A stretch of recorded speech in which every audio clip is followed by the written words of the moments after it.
a wonderful panel. I'll read a little bit of what's about, and then I'll pass it over to the moderator to do introductions. So this chat is going to be on the topic of nailing the basics, how to grow with intention and purpose. Oh, I'm just going to let that wash over me.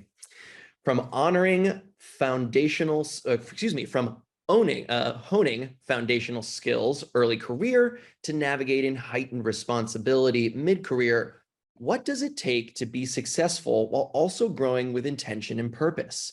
How do you meet and exceed others' expectations, but also draw fulfilling value to fuel you and your career goals? All too often, entry and mid-level employees get lost in people-pleasing as their sole strategy for growth. While it's an understandable default, establishing and maintaining true holistic growth requires a multifaceted approach. Now, this is going to be moderated by Licy Do Canto, Managing Director of APCO Worldwide's Washington's DC office and global headquarters. This conversation will engage a dynamic and diverse group of early and mid-career APCO leaders to share their experiences and insights on nailing the basics and growing with purpose and intent. So with that, I pass it over to you, Licy. Thank you, Hunter. Great to see everyone. It's great to be here talking about one of my favorite topics, but arguably one of the most important questions of our time. How do you nail the basics with intent and purpose? Those two go together. I'm really privileged to be able to be surrounded by the leaders that we have today. And as we get into the conversation, I'm going to ask all of them to introduce themselves very briefly as they answer the question. As you know, when we host these conversations, as I do, I like to think about it as a kitchen table conversation. For my friends in the South tell me that there's two kind of conversations: the ones that take place out on the deck, which is more casual, and then the ones that happen around your kitchen table, which are upfront and can be raw at times. So please lock yourself in 60 minutes. We're going to try to dive into as many topics that I know are in your mind as possible. And please throw your question in the chat. No one here is afraid. And so we'll look forward to answering as many questions as possible. So I want to jump right in, start talking about one of the most important questions in terms of nailing the basics. And that's focusing on professionalism and managing up. And so when we think about the basics, Danielle, what does it take to be successful in your early to mid career levels? What should leaders at this level focus on? Danielle. Awesome. Thanks, Licy. It's so great to be with everyone today. I'll take a couple seconds just to introduce myself too as part of this first answer. So hi, everyone. I'm Danielle Calhoun, an associate director within our equity and justice practice at APCO, and I work out of the DC office. So Licy, really great first question. I think at the most foundational level, it comes down to a couple things. Effective communication, I think, being perhaps the most important, and then I think second, having an appetite to learn and grow.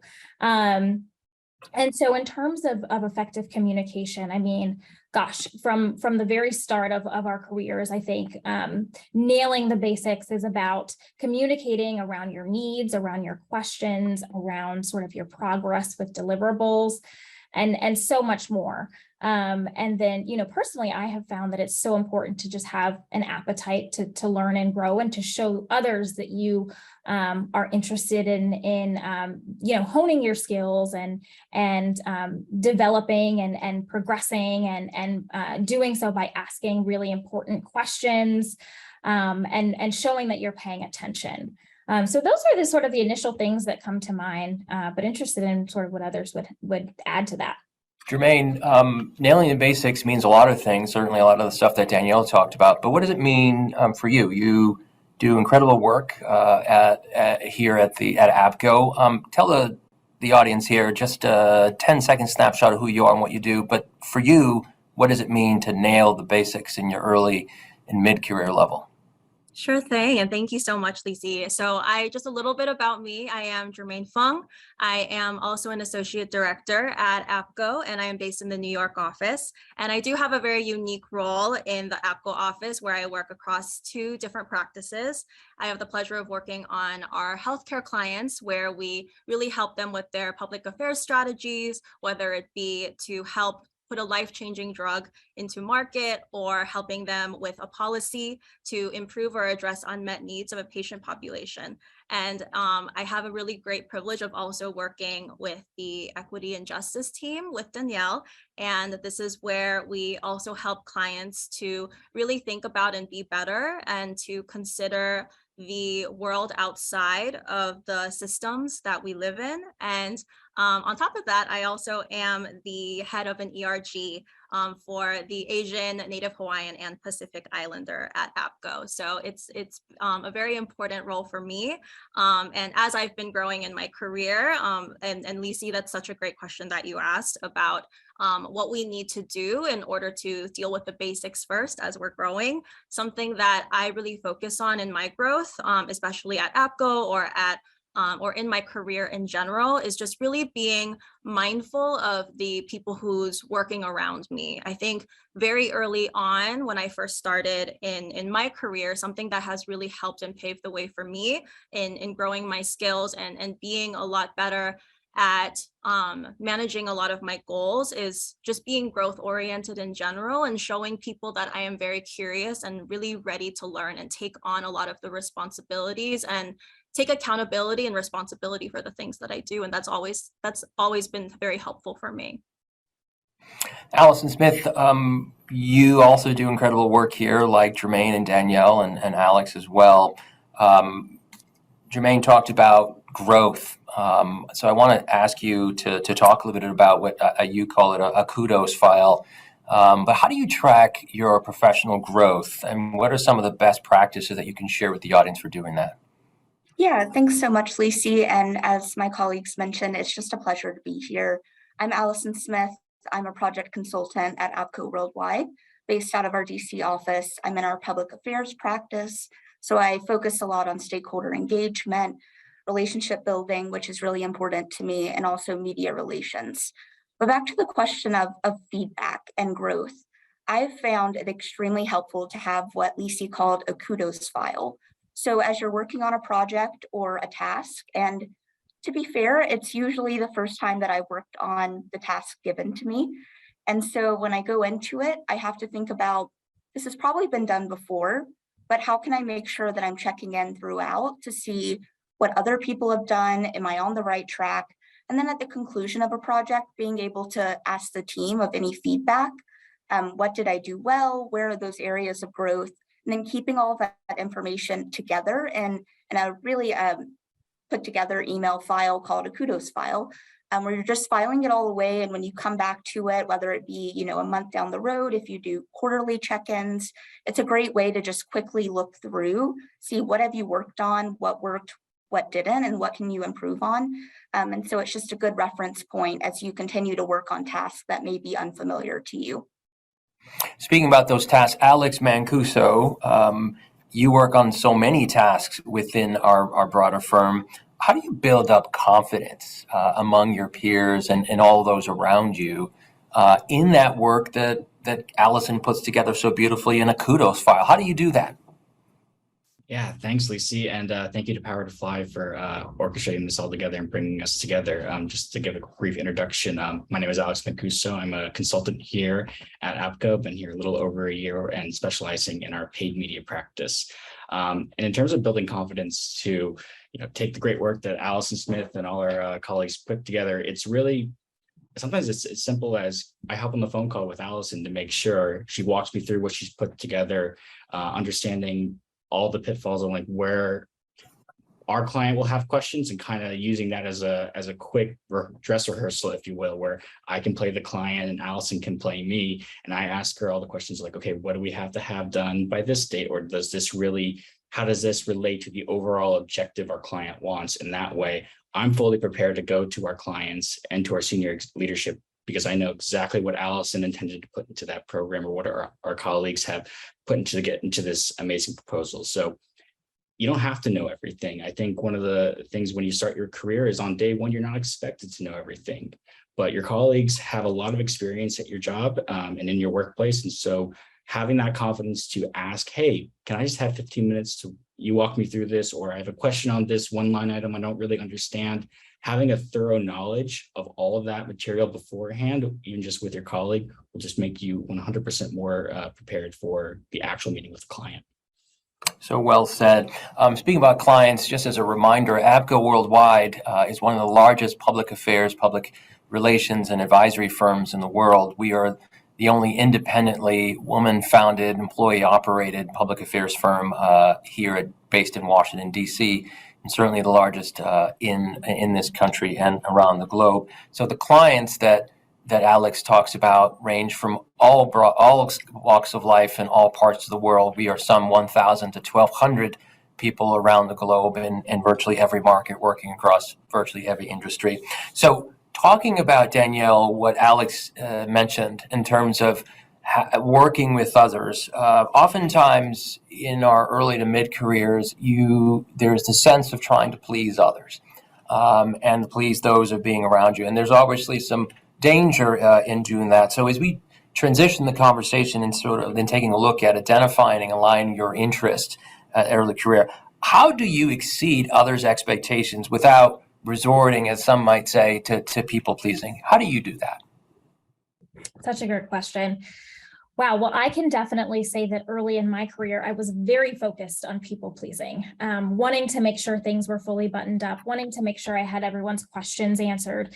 And while I think it's certainly important to meet, people's expectations and exceed people's expectations, I think it's really important too to make sure that you're drawing personal value from the things that you're working on and that they're aligned with your interests. Because I think that'll only, give you more motivation to do your best work. And so, like I said, I think you want to be seen as a go-to resource and you want to exceed people's expectations and, give them confidence in your work. But, aligning with sort of your interests and passions takes that a step further. It allows you to sort of be more invested in the work than you might not have been otherwise, I think. And so, I think one of the big things that we talk about at APCO is goal setting. And so particularly for me, as it relates to my goals, I try to always make sure that my professional goals are sort of woven in with some of my personal goals. If there are skills or things that I'm, wanting to work on at a particular moment in time, I have been able to find ways to sort of interlock that with things that I'm working on, in the workplace and growing those skills at work as well. So like I said, I think it takes it a step further when you're being more mindful about growing with intention and purpose, and it gives you some real investment in things that you're doing on a daily basis. Jermaine, we often talk about here at APCO being a people business, a people first business, which is absolutely true. Without the people, and it's not just true for APCO, but for virtually every company, without the people, then not much else happens. So how do you take a look at this question of pleasing people, but in particular, how do you think about building up the work with particularly senior people around you, particularly from an early to mid-career level? How do you look at these questions? Yeah, so I think that's a really important question, Licy, where in terms of just us being a people-oriented business where we have clients that we need to please, as well as those who are more senior to us to please, I think I also agree with Danielle and would love to piggyback off of what you said in terms of just on top of trying to be very goal-oriented in terms of investing in your career and being very purposeful and intentional with that, also being able to work with those who are senior to you, who can be your mentors along the way. And I think in my career, because I have had the experience and I'm still dealing with trying to figure out the best way to balance people pleasing, but then also honoring my own intentions and my goals. It's really important for me to also build the relationships that I have with my senior folks and really understand and have specific conversations with them to address that, telling them, hey, this is something that I can struggle with sometimes because I share a really huge importance for being the best that I can be and show up for my clients in a way that is 110% on the day-to-day. But I also have things that I'm really interested in and I want to grow in. And what can I do to meet the expectations that we can align on together? And what can you do to help me to grow and invest in the things that I want to grow in that might not necessarily be 100% for the client on the day-to-day every single day, but something that I want to do as well. And something that we have at APCO is resource management. And whenever I do feel like I'm spending more time than is on my goals, I sometimes have conversations with the resource management that we have, where they are in charge of understanding all the clients that you have, your portfolio, and you can communicate with them about your goals so they can take a look at that and see what time they can manage your time with. And that's always been really helpful for me. Well said. Resource management playing such an important function for APCO, and I know many companies also have a similar function, to be very much focused on intent and in purpose, which is the subject of our conversation today.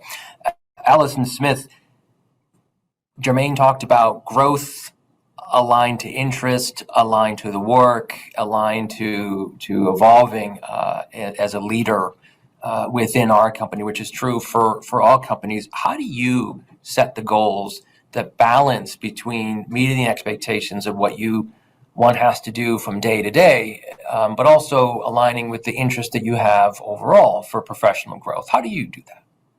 Yeah, it's a great question. And I think the idea of goals it's an ideal, and it's wishing that we can get to a place in our lives down the road, next week, whatever that may look like. But what it often needs is a bit of structure and foundation. So approaching goals as SMART goals, which is what we call them, just thinking about how to make them specific, measurable, attainable, realistic, and timely, it will all make it filled with purpose. And so as we think about what we're hoping to achieve, I am a very much a mapping person. I love to plan and I love to think strategically about what comes next. And that can be often overwhelming. And so building the foundation of what we want to accomplish brings it all back down to earth while still being able to say, this is what I'm interested in. This is how I'm going to get there. And I had found that tied nicely to a career mapping session, which is something I did with my manager, where we had the honest conversation of what am I interested in? And the great thing is it can change, and it has changed. And looking at what that is and what that means to me, what I'm doing well, where I can grow, and where do I see the opportunity to learn from the people around me, like Danielle and Jermaine and Alex?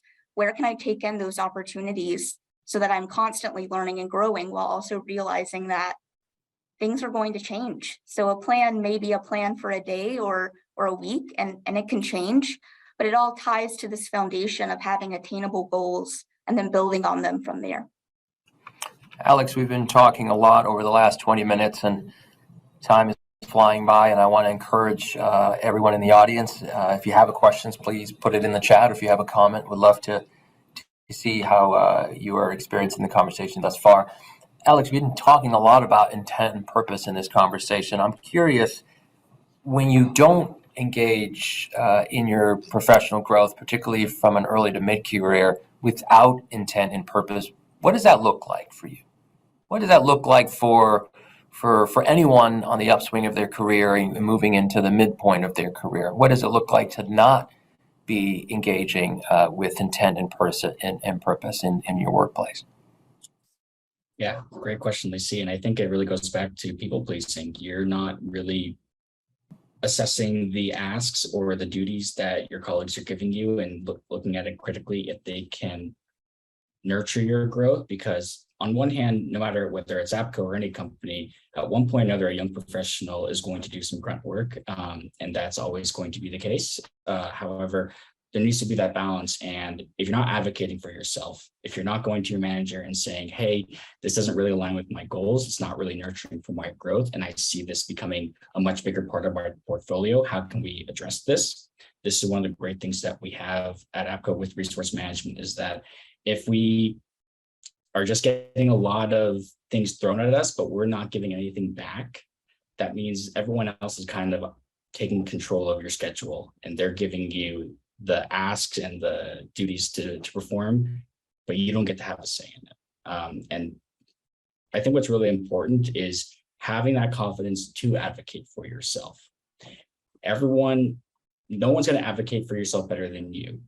And when it comes to your manager and your colleagues, saying these things and having honest conversations with them so that you can get on projects that are going to influence and nurture your growth. So I think it's making sure that you can advocate for yourself and making sure that everything that is getting thrown your way is something that will help you go to the next step. Alec, I want to push you a little bit. This is when we lean into the kitchen table. How does one do that when you're working in an environment where you have a lot of senior people? I know what it feels like. I am you, you are me, even though I'm a little further in my career. But there's dynamics in workplaces that sometimes advocating for yourself feel like a pebble in your shoe. It feels very uncomfortable. How do you go about doing that? What advice do you give those listening to the audience to dealing with what the reality is oftentimes in workplaces, that the dynamics that make advocating for yourself feel a little uncomfortable? What's the secret for you to doing that?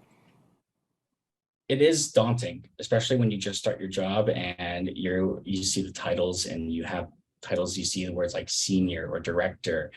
Those can be intimidating sometimes, but I think the goal is to start small. Everyone at one point in your company or your colleague has been in your situation.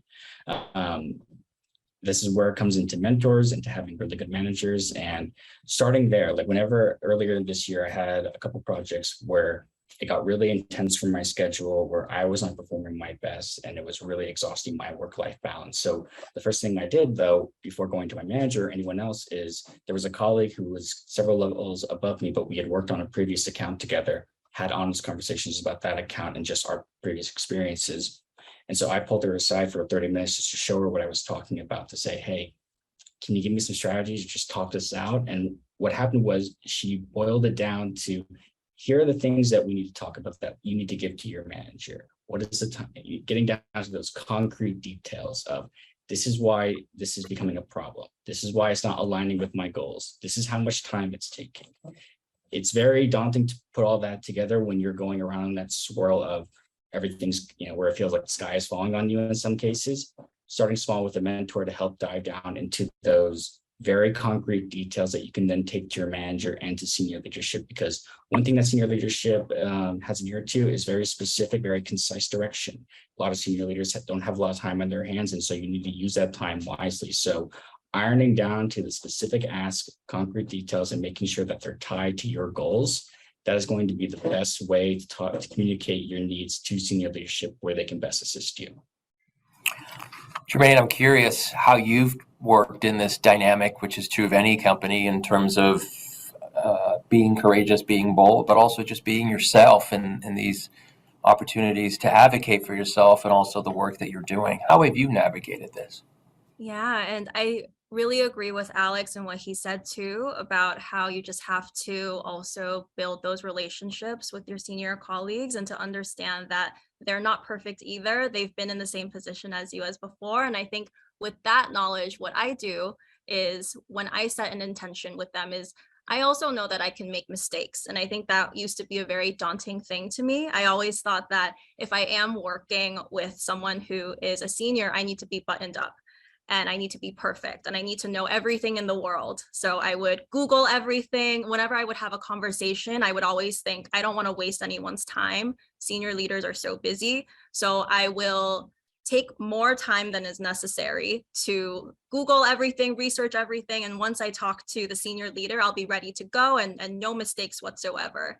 But I always realize from those conversations that they aren't exactly what I expected anyways, and they always detour into something else. So I also realized that because my senior leaders are also human, I think the one important thing about meeting your goals and passions and intentions is to talk to your senior leaders about what's going on in your head. It can be off the cuff and it doesn't have to be perfect or well rehearsed. It's something that we can really have conversations about, and it'll end up leading into another intention or passion or purpose that you're looking for, that someone who is a senior leader might be aware of that and can advocate for you throughout the career that you're in. I think I heard you say in your comments that you're human and that as a human, you make mistakes. We all do, regardless of whatever level or point you are in your career or your life. Thank you for reminding all of us it's okay to make mistakes. You also talked about growth, which I wanted to ask Danielle. So much of what we do in our work is pulling in our life experiences, the roles that we've had in our life education, if you will, both professionally and otherwise. How do you bring those skills, that experience, that education into the work that you're doing now? And in doing so, as a question from the audience has made it has stated so well, in doing so, how do you do that in a way that is setting the intention to really leaning into what your passions are and what the purpose is? Yeah. I think it's so interesting, as we go through things in life, and whether that's school or, continuing studies or, grunt work, as Alex called it, at work, I think there's always something to learn, right? Or something to draw from all of these experiences. And so it's easy to sort of miss the lesson in each of those things, that, all of these things are coming together to move you forward. And so that's something that I sort of like to bear in mind personally, is just that, all of these combined experiences that I have had to date are working together to propel me forward in my career. And I can think about, even mistakes that I've made in the workplace that I've learned from and that have, propelled me forward. And so in terms of sort of how we pull all of those together and how it sort of directs our steps, I think this question in the chat is so relevant. It takes me back sort of to the goal setting conversation, but just by sitting down and sort of having more reflective moments, I think that we can put some thoughts to paper on what our intentions are and where we want to go. And by sort of playing with those intention statements and starting to work towards those things, I think that we uncover in our process that we have, certain passions and we can align ourselves with certain purpose statements. And so I think while everyone loves the idea of sort of having it all planned out and all together, I think that a lot of it comes in the journey too. Allison, speaking about the journey, Daniel talked about making mistakes and growing from them, helping one to further live with and work with a life of intent and purpose. I'm curious, Allison, if there's something that comes to mind when you think about some mistakes in the workplace that you've made and how you've learned from them that you can share with the audience. I think if we had 4 or 5 more hours, we all could talk about the mistakes that we've made, myself included, and what we learned from them. But I'm curious for today, what one might be and how you learned from it and how it's helped you to be even more intentional and purposeful in the work that you do. Yeah, and it's a good question. And Danielle, as you were speaking, something came to mind of we are just learning, like we're learning and we're taking these experiences and we're piecing them together into what our puzzle looks like. For me, as I've come more into client services, and initially 2 years ago, if someone had uttered that phrase to me, I would have had no idea what that meant. What does it mean to be in client services? And Jermaine, even the idea of just we're humans, we're human beings that are having conversations and trying to learn from one another. When I think about mistakes, I think about when we go into a client conversation and looking at it more as like a transaction, when we don't take a step back and say, what are we trying to learn from one another? Why are we offering this recommendation and what are we hoping they take away from it? It's when we don't take the step back to see the bigger picture and connect the dots of why were we even asked to do this thing? And admittedly, I've gone into client calls just proposing an idea that was completely off base. It didn't meet the mark. And it's great to have those ideas and to always think critically about them. But it's also important to rely on your team and to think about how can we do this together? So when we're going into a call, we're able to say, we understand what you're asking us to do, and we understand how we're going to help you do it. But looking at this big picture is something that I struggle with sometimes because we move so fast and we want to go to the next day, the next project, and we don't take the step back to just think, how can we communicate as human beings and have a real conversation about how and what we want to accomplish? Those are things I constantly learn as we speak of this client services, and mistakes are going to happen when we think of people as just as objects or just as a transaction, as I said, and not so much of what is the problem that they want to solve and how can we come up with a really compelling and strategic way to approach it. So that's something I'm learning every day, and I don't have a crystal ball answer, but I think it's good to keep in mind how all the dots come together and what that puzzle looks like at the end of the day. Indeed. We are 30 minutes into our powerful conversation with Jermaine Fung, Danielle Calhoun, Allison Smith, and Alex Mancuso, talking about nailing the basics, how to grow with intention and purpose.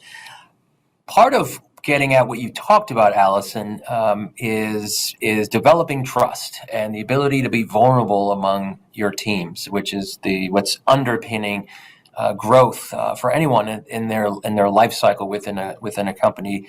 Part of that also means, and I want to turn now, sort of identifying what kind of leader you are, right? And how do you demonstrate leadership? And so, Alex, I want to ask you, how do you think about your leadership within the workplace, right? And how do you go about identifying your leadership qualities? And then as you have, how do you see them manifested in ways to help lean into intent and purpose in the work that you're doing? Yeah, thanks, Licy. There's a lot of opportunity here at APCO to take on leadership roles, particularly in my role as a project manager. Has to do with a lot of be very organized, detail